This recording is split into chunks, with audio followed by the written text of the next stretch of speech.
ನಮಸ್ಕಾರ ಸ್ನೇಹಿತರೆ, ಉತ್ತರ ಕರ್ನಾಟಕ ಸೀರೀಸ್ನ 2ನೇ ವಿಡಿಯೋಗೆ ಸ್ವಾಗತ. ಸಮಸ್ತ ಕನ್ನಡ ಕುಲಕೋಟಿ ಬಂಧುಗಳಿಗೆ ನನ್ನ ಪ್ರಣಾಮಗಳು. ಈ ಹಿಂದಿನ ವಿಡಿಯೋದಲ್ಲಿ ಫ್ಲಾಶ್ ಬ್ಯಾಕ್ ಫೈನಲಿ ಒಂದು ರೂಮ್ ಸಿಕ್ತು. ಈರುಳ್ಳಿದ್ದು ಮತ್ತೆ ಕಷ್ಟ ಅಂದ್ರೆ ನಡೆಯಲ್ಲ ರೈತರಿಗೆ. ಕಷ್ಟ ಮಾಡಬೇಕು, ಸುಖ ಮಾಡಬೇಕು. ಇಲ್ಲಿನ ಸ್ಪೆಷಲ್ ಅಂತ ಮಸಾಲ ರೈಸ್ ಅಂತ ಒಂಥರ ಚೆನ್ನಾಗಿದೆ. ಪೆಟ್ರೋಲ್ ಹಾಕ್ಸಿದ್ದಾಯಿತು. 2ನೇ ರೌಂಡು. ಈ ಹೆಸರನ್ನು ಯಾವುದೋ ಫಿಲಮಲ್ಲಿ ಕೇಳಿದ್ದೀನಲ್ಲ. ಮಣ್ಣು ಎತ್ತಿ ಎತ್ತಿ ಎತ್ತಿ ಕಪ್ಪುಗಿರೋ ರೋಡೆಲ್ಲ ಕೆಂಪಾಗ್ಬಿಟ್ಟಿದೆ. ಎಕೋ ಗಾಡಿಯನ್ನ ಬ್ರೇಕ್ ಹೊಡೆದಿದ್ದಿಲ್ಲ ಅಂದಿದ್ರೆ ತಾತಪ್ಪ ಡೊಮಾರು. ಹಂಗೆ ಹೋದರೆ ರೋಣ, ಅದೇ ಕೆಂಪೇಗೌಡ ಫಿಲಮಲ್ಲಿ ಸುದೀಪಣ್ಣ ಇದ್ರಲ್ಲ ಆ ರೋಣ. ಸ್ಟೇ ಮಾಡಿದ ಜಾಗದಿಂದ ನಾನು ಮೊದಲಿಗೆ ಐಹೊಳೆಗೆ ಹೋಗ್ತಾ ಇದ್ದೀನಿ. ಫಸ್ಟು ಐಹೊಳೆ ನೋಡಿಕೊಂಡು ಐಹೊಳೆಯಿಂದ ಪಟ್ಟದಕಲ್ಲು ನೋಡಿಕೊಂಡು ಈವ್ನಿಂಗ್ ಅಷ್ಟೊತ್ತಿಗೆ ಇಲ್ಲಿ ರೀಚ್ ಆಗೋಣ ವಾಪಸ್ಸು ಅಂತ ಅಂದ್ಕೊಂಡು ಹೋಗ್ತಾ ಇದ್ದೀನಿ. ಈ ಬಾದಾಮಿ, ಐಹೊಳೆ, ಪಟ್ಟದಕಲ್ಲು 3 ಅಕ್ಕಪಕ್ಕದಲ್ಲೇ ಇದೆ. ನಾನೇನು ಅದ್ರ ಬಗ್ಗೆ ರೂಟ್ ಮ್ಯಾಪ್ ಹೇಳೋ ಅವಶ್ಯಕತೆ ಇಲ್ಲ, ಗೂಗಲಲ್ಲಿ ಕೊಟ್ಟರೆ ಆರಾಮಾಗಿ ಬರುತ್ತೆ. ಐಹೊಳೆಯಲ್ಲಿ ಇದೇ ಥರ ಚಿಕ್ಕ ಚಿಕ್ಕ ಚಿಕ್ಕ ಚಿಕ್ಕ ಟೆಂಪಲ್ ಕಾಂಪ್ಲೆಕ್ಸ್ಗಳು ಅನ್ಬೋದು, ತುಂಬ ಇದ್ದಾವೆ. ಸೊ ಅದರಲ್ಲಿ ಇದೊಂದು ಮೇಯ್ನು. ನಾನು ಎಲ್ಲ ಕಾಂಪ್ಲೆಕ್ಸನ್ನು ತೋರ್ಸೋಕ್ಕಾಗತ್ತೆ ಅನ್ನೋದು ಡೌಟು. ಇಲ್ಲಿ ಈಗ ಯಾವುದೇ ರೀತಿ ಪೂಜೆ ಪುನಸ್ಕಾರ ನಡೀತಾ ಇಲ್ಲ. ಏನಪ್ಪ ಅಂದರೆ ಎಲ್ಲ ದೇವಸ್ಥಾನಗಳ ಗರ್ಭಗುಡಿ ಖಾಲಿ ಇದೆ. ಒಂದು ಹಿಸ್ಟಾರಿಕಲ್ ಪ್ಲೇಸ್ ಅಷ್ಟೇ. ಈಗ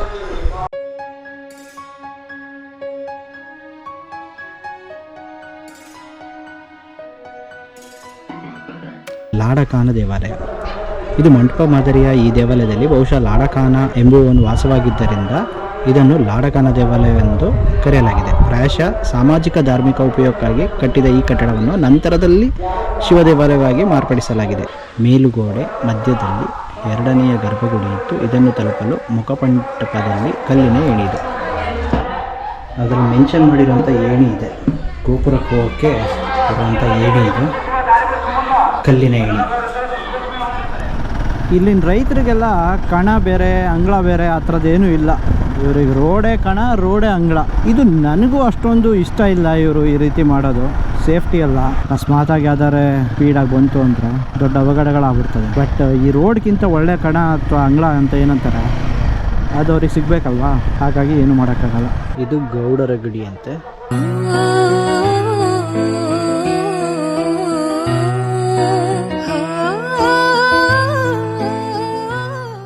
ಇದು ಚಾಲುಕ್ಯರ ಕಾಲದಲ್ಲಿ ಕಟ್ಟಿದಂತೆ. ಸೊ ನಾನು ಈ ಮುಂಚೆ ಹೇಳಿದಾಗ ಗರ್ಭಗುಡಿಯಲ್ಲಿ ಯಾವುದೇ ರೀತಿ ವಿಗ್ರಹಗಳಾಗಲಿ ಯಾವುದೇ ರೀತಿಯ ದೇವರುಗಳಾಗಲಿ ಇಲ್ಲ.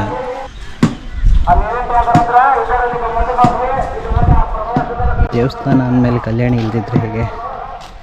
ಸೊ ಒಂದು ಕಲ್ಯಾಣಿ.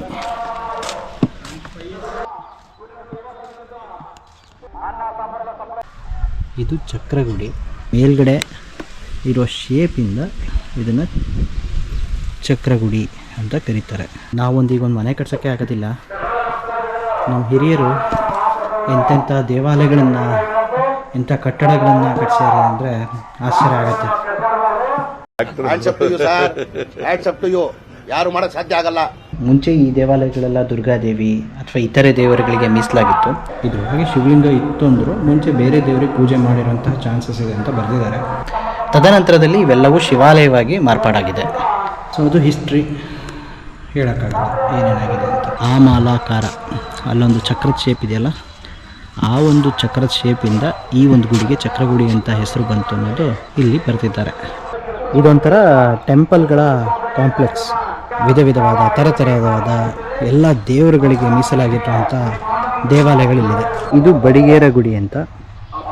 ಇದು ಆ್ಯಕ್ಚುಲಿ ಸೂರ್ಯ ದೇವರಿಗೆ ಅರ್ಪಿತವಾಗಿತ್ತು ಅಂತ ಇಲ್ಲಿ ಬರೆದಿದ್ದಾರೆ. ಇಂದಿಗೂ ಜೀವಂತ ಶಿಲೆಯೊಳಗೆ ಸಂಗೀತ, ಸ್ವರ ಸ್ವರದ ಏರಿಳಿತ ತುಂಗೆಯಲ್ಲಿ ಶ್ರೀಮಂತ. ನೋಡಿ ಇಲ್ಲಿನ ರೈತರೆಲ್ಲರೂ ಫುಲ್ ಅಷ್ಟೇ. ಅರ್ಧ ರೋಡ್ ಅವ್ರದ್ದು, ಇನ್ನು ಅರ್ಧ ರೋಡ್ ಮಾತ್ರ ನಮಗೆ. ಅದನ್ನು ತಪ್ಪು ಅನ್ಬೇಕೋ ಸರಿ ಅನ್ಬೇಕೋ ನಾನು ಒಂಥರ ಕನ್ಫ್ಯೂಷನ್ಲಿದ್ದೀನಿ. ನಿಮ್ಗೇನು ಅನಿಸುತ್ತೆ ಕಮೆಂಟಲ್ಲಿ ತಿಳಿಸಿ. ಎಲ್ಲಿ ನೋಡಿದ್ರು ದೇವಾಲಯಗಳೇ, ಎಲ್ಲಿ ನೋಡಿದ್ರು ಮಂಟಪಗಳೇ.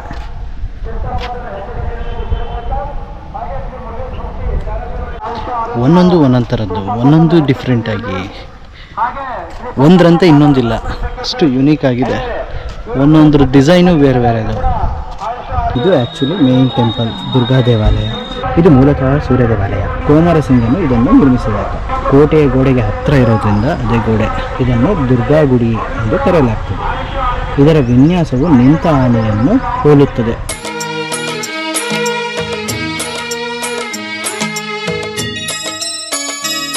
ಇಂಥ ಕೆತ್ತನೆಗಳಿದೆ ನೋಡಿ.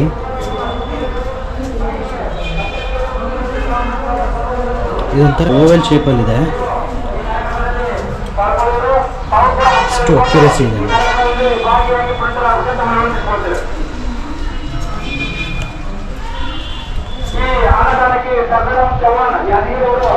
ನಮ್ಮ ಕನ್ನಡ ಜನತೆಗಳೆಲ್ಲ ಇಲ್ಲಿ ಬರಬೇಕು, ಈ ಪ್ಲೇಸ್ಗಳನ್ನು ನೋಡಬೇಕು, ಇನ್ನೊಬ್ರಿಗೆ ಹೇಳಬೇಕು, ಅವ್ರನ್ನೂ ಕರೆಸ್ಬೇಕು.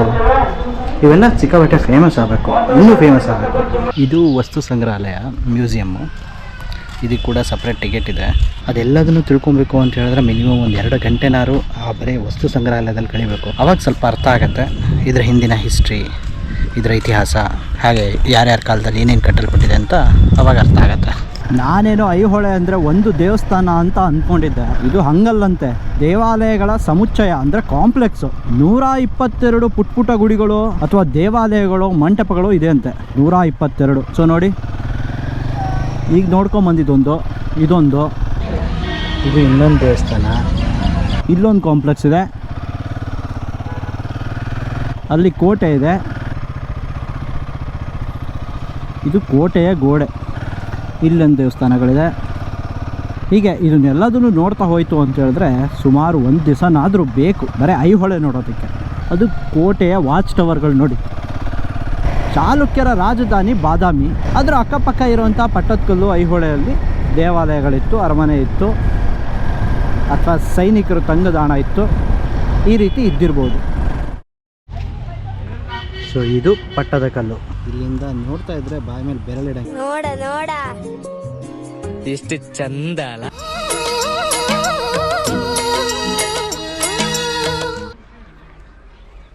ಬೇಲೂರಲ್ಲಿ ಯೂಸ್ ಮಾಡಿರೋ ಕಲ್ಲುಗಳಿಗೂ ಇಲ್ಲಿಂದಕ್ಕೂ ವ್ಯತ್ಯಾಸ ಇದೆ.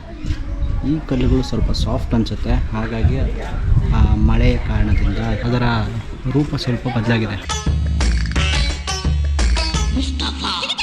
ಭೌರಮೇ ಆಧಾರ ಈ ಕಲೆಯ ಸಿಂಗಾರ, ಬಂಗಾರ ತೇರೆ ಮೂಡಣವೇ ಸಿಂಧೂರ, ದಿನ ದಿನ ದಿನ ಹೊಸದಾಗಿದೆ.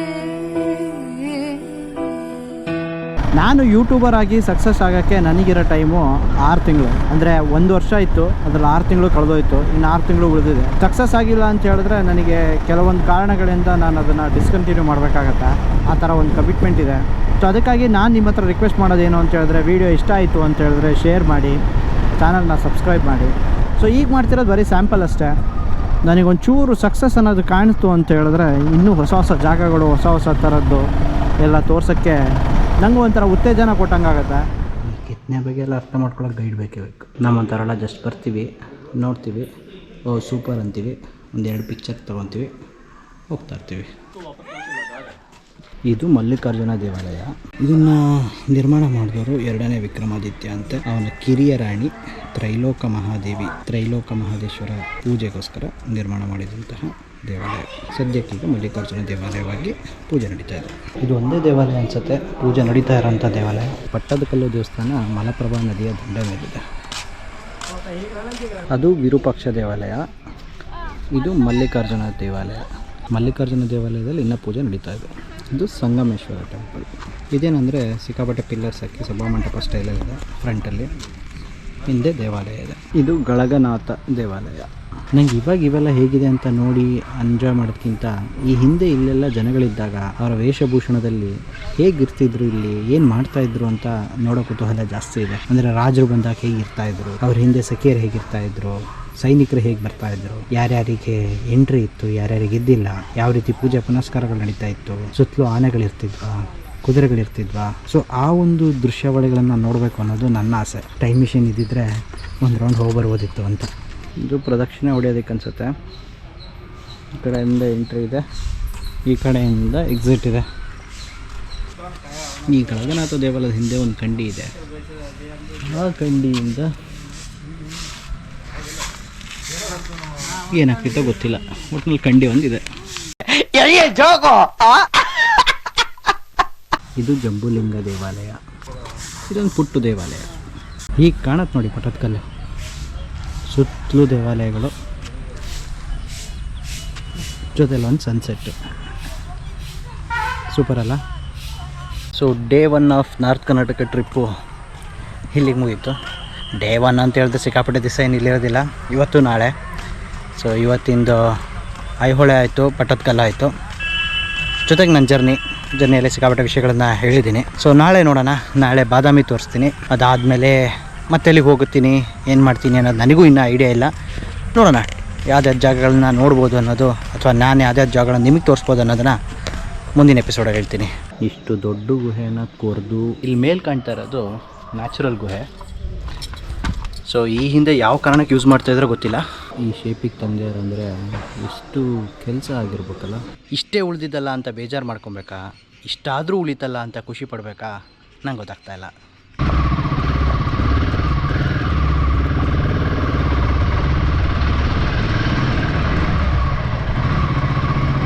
ಸೊ ಅಲ್ಲಿವರೆಗೂ have a safe ride, take care, bye.